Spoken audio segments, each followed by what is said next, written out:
Sup, dog? Today we're going to be looking at this video where this man, the Chudder himself. I'm supposed to be Keen Chud, but you know what? He's the Keen Roach Chud. This video is actually pretty good. I watch a variety of YouTubers, and Asmon's one of them. And hell, you can even look at my left side. I got Crucible, Shoe on Head, Some Ordinary Gamers, Asmon, Reckless Ben, It's a Gundam, Oni Plays, Joe Rogan, Dolan Darkest, Decoy, Cinemasker, regular show for some odd reason. Occasionally, you get some weirdos. You get Emperor Lemon, you get One Grumpy Boy, you get Mystery Science Theater 3000, you get Marilyn Manson, you get White Soft Underbelly, you get Shimo Yoho, you get Channel 5 with Andrew Callahan. But that's just a few of what I usually watch. I sub to a lot of different YouTubers just to know what everyone's thinking and different opinions I like and sometimes dislike because I want to be challenged for a bit. Because I want to be challenged from time to time with my thoughts.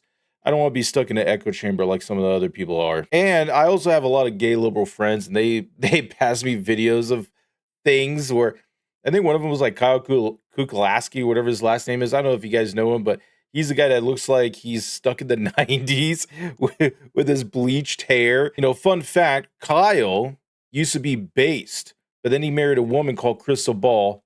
Yes, that's her name. For reals. Crystal Ball. And after he with Crystal Ball, he dyed his hair. He tried to look like a 90s boy band. And it's very sad to see how that man turned out. But every time I know that he's retarded, I watch the whole video just to see if there's any like nuggets of truth in there. And if it's not any nuggets of truth, I usually just watch it to see what do my gay liberal friends like in this person, or maybe what do they hope to achieve when they watch him. We're going to look at like 2 minutes of Asmon's video because as I was listening to it, something popped up that reminded me of yesterday's stream. One of my viewers came on the stream and was like, yo, you're like really cool, why don't you sponsor it or partner with the Embark or like anything? And I told him like, hey, there's this whole thing and it's blah blah blah blah blah, all these like extra steps. And he's like, you're thinking too much. But it's like, I do think a lot, maybe a little too much for my my taste, but a lot of stuff I know is somewhat true. So without being too vague about it, let's listen to what I heard that made me want to make this video. Okay, so this particular video is titled "Who Really Controls the Internet?" This video is somewhat pretty good. It basically talks about the last 10 to 15 years of just evolution of people on the internet and who really controls the internet. Spoiler warning. It's corporations and advertisements and people manipulating other people to manipulate other people to manipulate to manipulate more people to control what you think. And if you don't think the way they think, they're going to like cut you out, dog. So we're going to skip to right here at 120, and then we're going to like skip around just to show you a couple of parts. But I recommend watching the whole video. It's very enlightening if you don't know. We're going to go way back to 2010 to 2014. It depends on how you want to define it, but that's where I would really start the beginning. So that's whenever you started seeing terms of service on websites. That's whenever you started seeing words that you couldn't say. That's whenever, instead of telling people, if you don't like it, don't look at it, instead of that, you decided to instead tell people, if you don't like it, then nobody can look at it. If you don't like it, you're out. You're out of the club, dude. I remember, I still remember some people that I've met in life were just professional shit eaters. And even when they're like, even when it's like blatantly wrong, when it's blatantly wrong or blatantly against your like civil rights, they're like, well, it's in the terms of service and you signed it. And it's like, you got the freedom of speech. No terms of service, like, silence that dog. Terms of service used to be like, don't fuck up my game and don't fuck up the rules and enjoy the game, right? Or don't steal my stuff to make your own bullshit, right? It's usually a lot of copyright protections in that regard. Then they decided terms of service, well, as long as you don't do anything weird for the last 30 years. So if you decided to eat ketchup, just ketchup from McDonald's packets because you're poor, well, yeah. And that does sound kind of like, stretching it, but that's kind of like what they did. There's a lot of terms of service. They're trying to push how much terms of service they could get away with. And it's not even just like a AAA like studio or anything. It's also just like common things. Like, I bet you go to like a Discord server, and usually it's like, don't be a dick, don't harass and like bully and target. But there's a lot of like Discord servers or Reddit or whatever rules that you have to learn, and they have more rules, like you can't say this word, you can't do this, or you can't be a part of this, or you can't think this. And then you're like, this is stupid. Why did these things change? What happened? Why was it that a place like Reddit, for example, that was the open bastion of free speech, suddenly changed and then allowed itself to be completely colonized by a small manufactured minority of people and a manufactured consensus of ideas that is really not representative of their user base or really of anybody in real life either? So I've already seen this video, so I know what he's about to say. But when I first saw this, I was thinking a lot of secret agents and governments, dude. A lot of people have special interests. I bet some of us have seen stupid articles where it's like, cooking is a good thing. And here's why. And you're like, what? And then when you look at the person's name or their history, then you realize, oh, this person's just a weirdo. And they're just trying to make sure the narrative works on their benefit to try to make everybody think it's normal. And it's like, I mean, whatever fetish you're in, but I mean, cucking dog for reals. There's also instances where you think person's like a white person from Alabama, but then when you figure it out, you realize it's just an Indian guy scamming because he wants to get gift cards. Everybody is lying and faking shit on the internet. And I think if individuals are able to do that, why not governments? And some governments do that. You have certain spies and certain agencies that pretend there's something just to get this narrative across, because you might seem like, oh, that might not be worth it, but they do it. And how do I know that they do it? I just look at their past history of our government. I mean, we have the Watergate thing.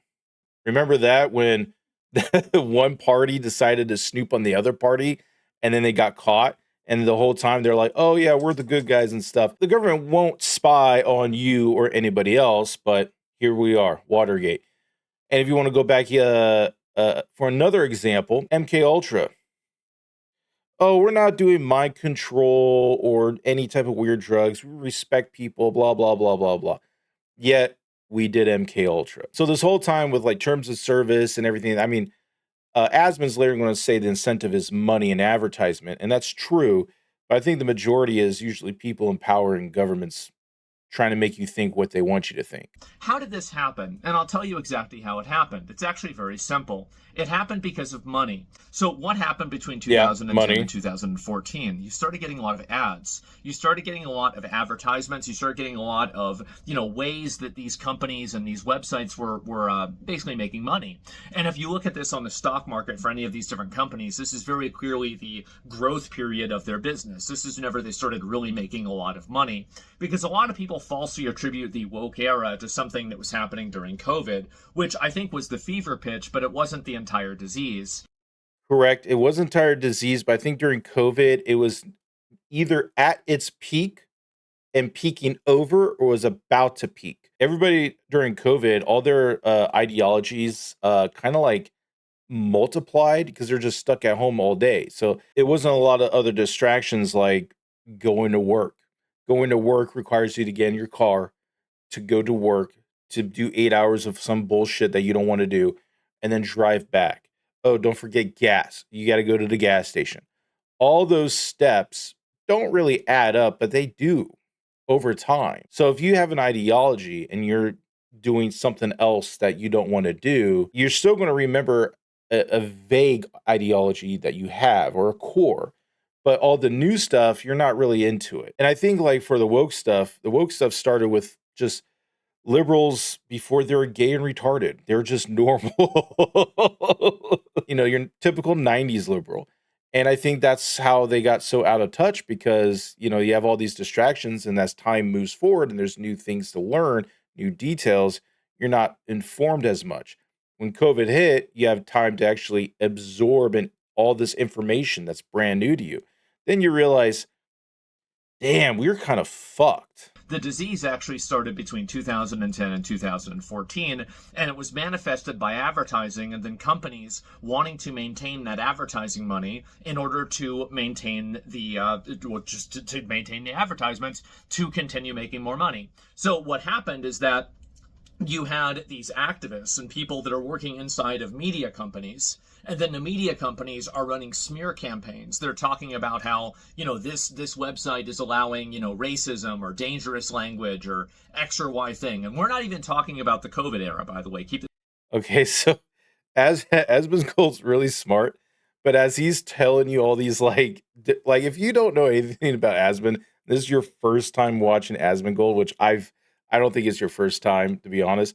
But if you are brand new, you see a homeless looking man talking about advertisement, media companies, governments. It just sounds kind of crazy. But we live in a world that's a little crazy. About the COVID era, by the way. Keep this in mind. This is back in the, Gamergate and even pre-Gamergate era. This is when these things were happening.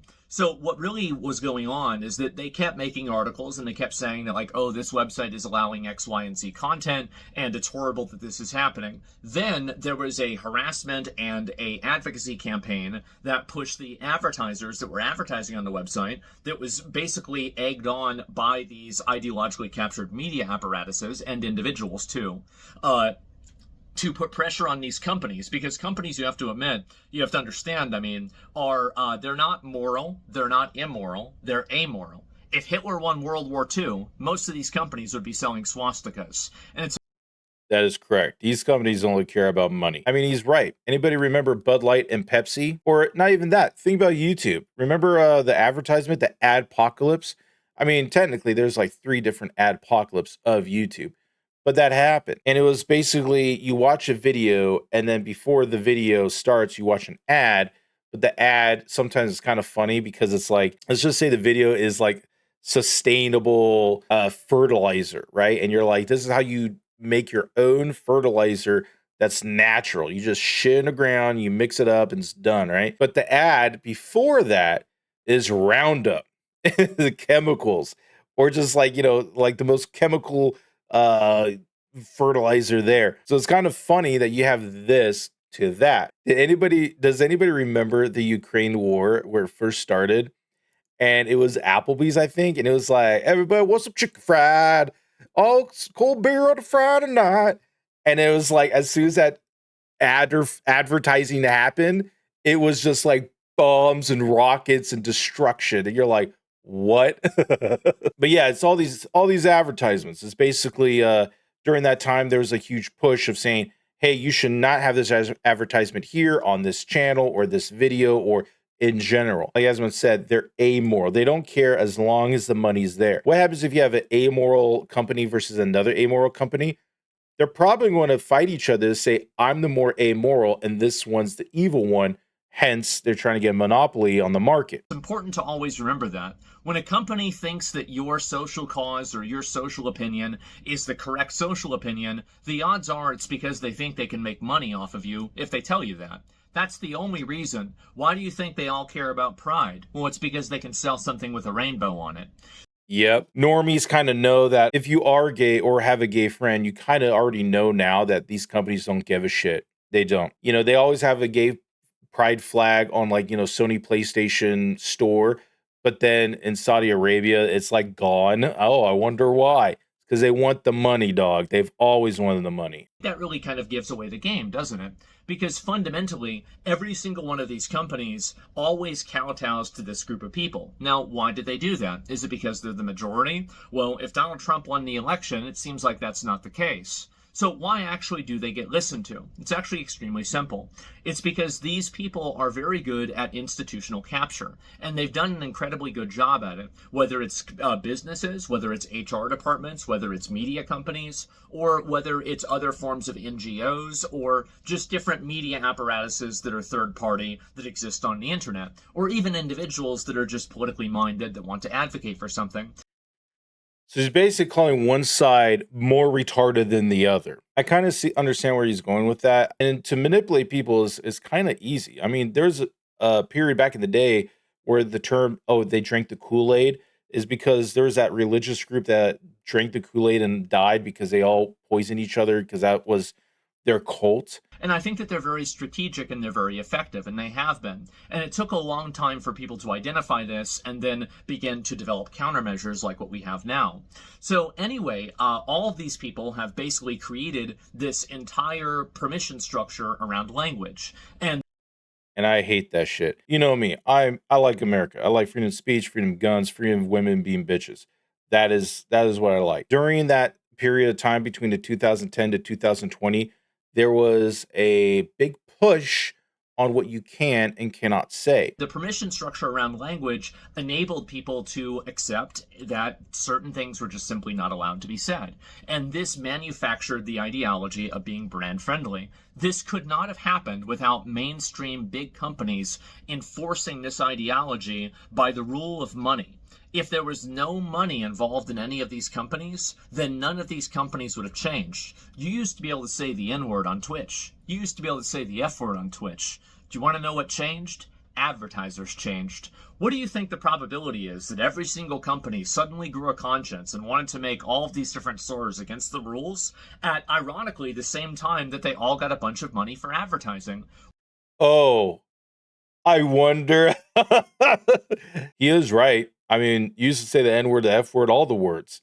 Now you can say the word, but under a certain amount of invisible rules, depending on who you are or where you're from, or if you have a friend, or if you even if you don't have a friend, but if you have something, but you already did something, but you already know something, and you have a DNA of 95%. All this extra rules never existed. But to Asmon's thing, I think it's a mixture, dude. I think advertisement for sure, dude. But I also think it's rich people, dude. A lot of rich people have their own ideology or their own agenda. If you want to write in a left example, you got what? Elon Musk and George Soros. They both are two different men. They both have two different ideologies. They both have a lot of money that they fund and they pay for, and then you have a lot of people who want that money, so they just become yes men. And some people work for one or the other, and they don't even believe what their boss believes. They just do it for the money. And not only you have rich people just throwing money out the window for their own agenda, you also have governments that want rich people to do this. I mean, an easy one is just all those flock cameras. You have all these cameras on the streets that we usually didn't even have in America. They say it's there for safety, yet they're gathering so much data and information about you, about where you drive, what clothes you wear, what your car if it has a bump or a crack, or if your car has any, damages on it. It tracks that, puts it in a data facility, and then it's there. And the government, even though you're supposed to have a warrant or you're supposed to be innocent until proven guilty, government can't do anything. However, a private citizen or a private company could do all that for the government. And the government's like, hey, we're doing a case.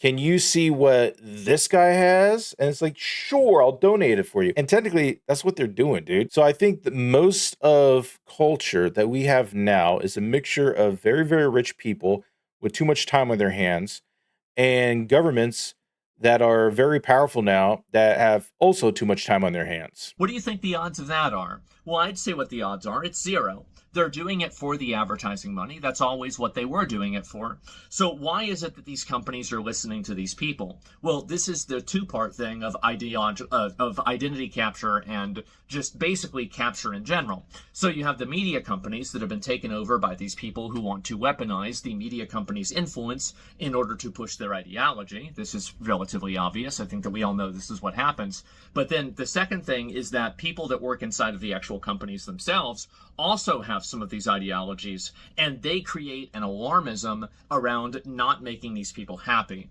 Now, I think that you've started to realize that usually whenever these people are upset, it's not a boycott, it's a goycott. Nobody cares, it doesn't matter, and everybody that's angry and upset about it, there's really no effect it really has. So if you upset these people, you saw this with how many video games where it's like, okay, well, we're gonna own the chuds, and then nobody owns the game. And yeah. People making movies, games, books, whatever, about whatever ideology they think is cool, but nobody thinks it's cool, dog. Or not, or just take politics out of it.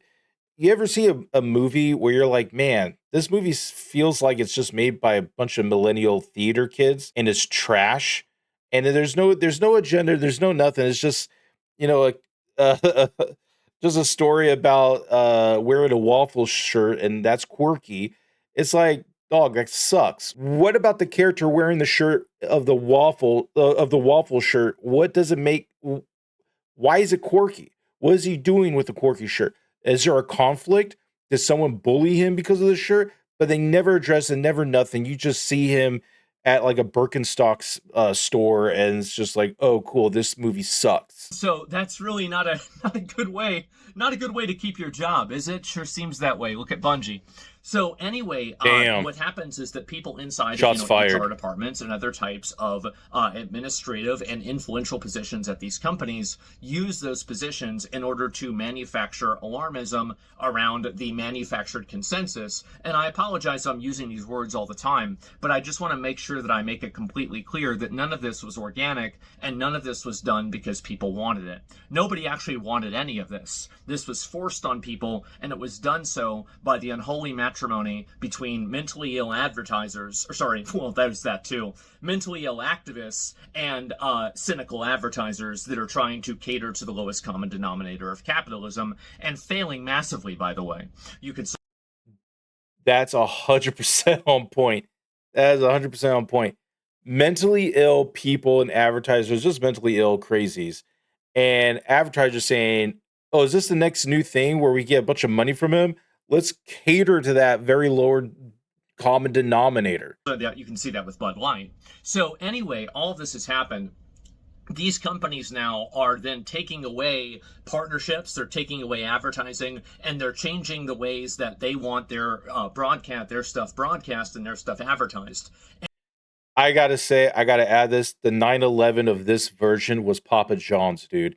Papa John used to be a guy with making pizzas and stuff, and then there's that leak recorded of him saying the N word, but the context was just him being a fucking boomer. And that causes these companies to create a culture around basically playing it safe. They don't want to take any risks. They want to make sure that nobody does anything wrong. And they also don't want to attract the negative attention to the media class and to the activist class, because if you attract negative attention from them by not doing what they want, then they manufacture conspiracies. They try to create negative sentiment about you. And then they call you, like, I mean, nowadays, right? I mean, how many people are being called a Nazi? It's like, oh, yeah, I'm not seeing your point of view. I guess I'm a Nazi now, right? Yeah, they always do that. People who can't critically think or have a discussion, not an argument, but a discussion, they just go straight to name calling, whatever it is, the vilest of things.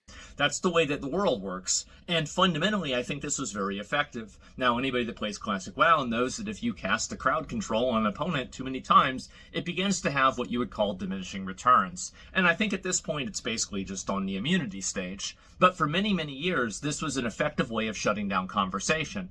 Sexist, racist, misogynist, like Nazi, far right, etc. All of these terms were used as buzzwords in order to allow that media class to pressure the advertising and the business class, to pressure the social media class, to pressure everybody else to adhere to their ideology and their language. That's where I want to stop it at, but let's have the last words of him. And that's exactly how it happened. And there you go. Before 2010s, just think about where you were doing. I used to hang out with a group of friends. I know certain people that had a certain ideology, or not even ideology. They're just cool peeps. They're just hanging out, talking shit, saying that your mom's fat and they fucked her, and, funny jokes or whatever. And then all of a sudden, this event happened. I'll call it event. And the people that you used to hang out with changed.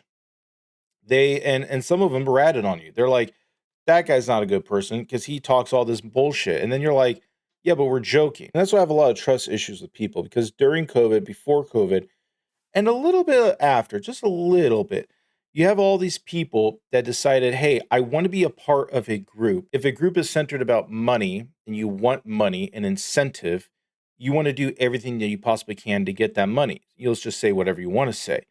They say jump, you say how high, and you get the money. Now, that's a very boomer quote, but that's kind of true for everything else, even in the social spheres.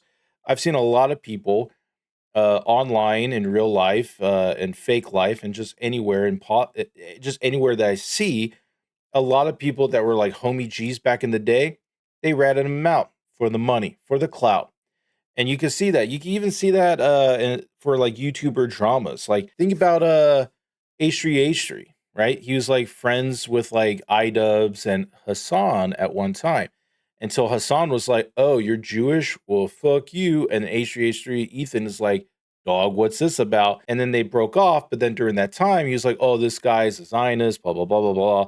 And all the other slanderous things that that person said allegedly. I don't know. I don't want to be calling that drama with a 10-foot pole, dog. But after that happened, then you had iDubbbz, who used to be friends with H3H3. He was saying some stupid ass shit. Why? Because he thought the money and the clout was there, and he was gaining that social circle with Hassan. He even made a content cop, which everybody knew him for. His content cop series was really good. So he brought that out of retirement to do it on who? Ethan Klein. And then you got to think of yourself, man, if you guys were homie G's, why would you make a content cop on one of your good friends? And I guess he wasn't that good of a friend to begin with. So a lot of fake friendships got exposed, and it's kind of sad. To be honest, it's very sad. I wonder what their relationship was like before, what core that they have that kept them together. And I wonder what was the breaking point to just do it. And sadly, it's because of the money in the clout. I mean, that's it. Oh, you have more viewers than this person? Oh, I better say and do whatever you say to get your clout. Oh, you have money over here? Man, I want to work for you and take your money. And yes, Coke tastes better than Pepsi. That's how it goes. And now it comes back to what my viewer said the other day. It's like, why aren't you sponsored or partnered with Embark or any other company? That's when it comes down to two things. First, a company has to like me. They have to like me because they like what I do. They think I'm funny, or they think I'm intriguing or thought provoking, or whatever have you. They also have to probably think, hey, we're going to take a risk with our brand to be with this guy. Is he cool, right? In whatever ways. I can tell you this, I am cool. I can tell you this, I used to play Call of Duty back on the Xbox Live days.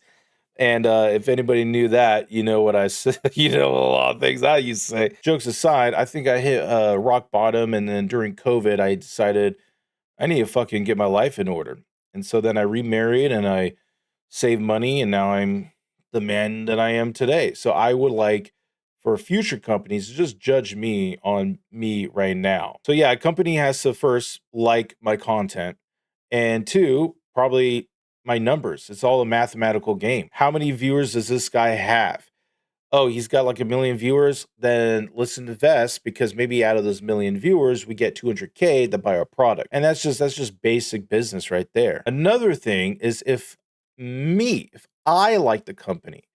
Now, if I like the company so much that I'm going to be saying how good the company is, I got to make sure it's a real company. You know, mind you, there's some companies out there that is almost as bad as other individuals saying the N-word.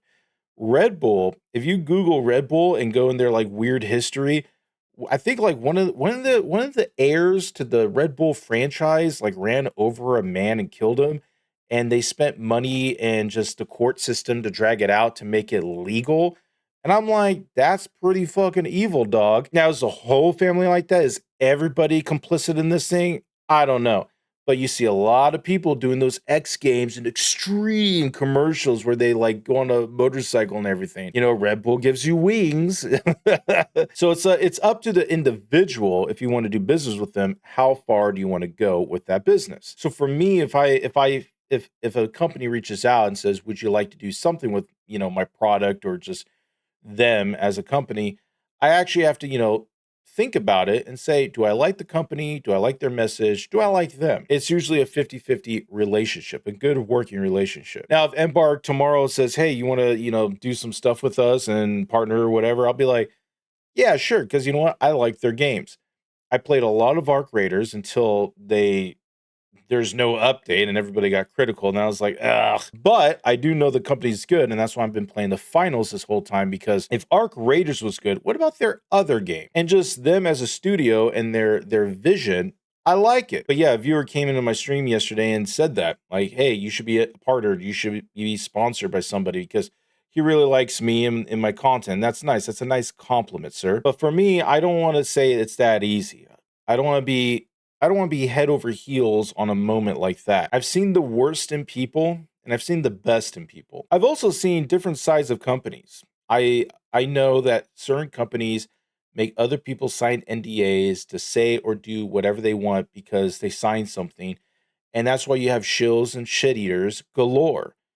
There's very little freedom because they don't want to have the risk for the brand because it's all about the money. But I think Asmon's right this whole time, 100% during that time period. I think governments pressure companies and companies pressure governments to try to get what they want in a 50-50 relationship. And at the end of the day, we get screwed all the time. So next time you get hyped for a new game or movie that's about to come out and they just totally destroy it with millennial writing, woke garbage, or chuddery, or whatever thing that you fucking hate, don't forget to thank the people that are fucking you over, the assholes. Now, I don't want to go for the full video. His video is really good, and I recommend everyone to watch it.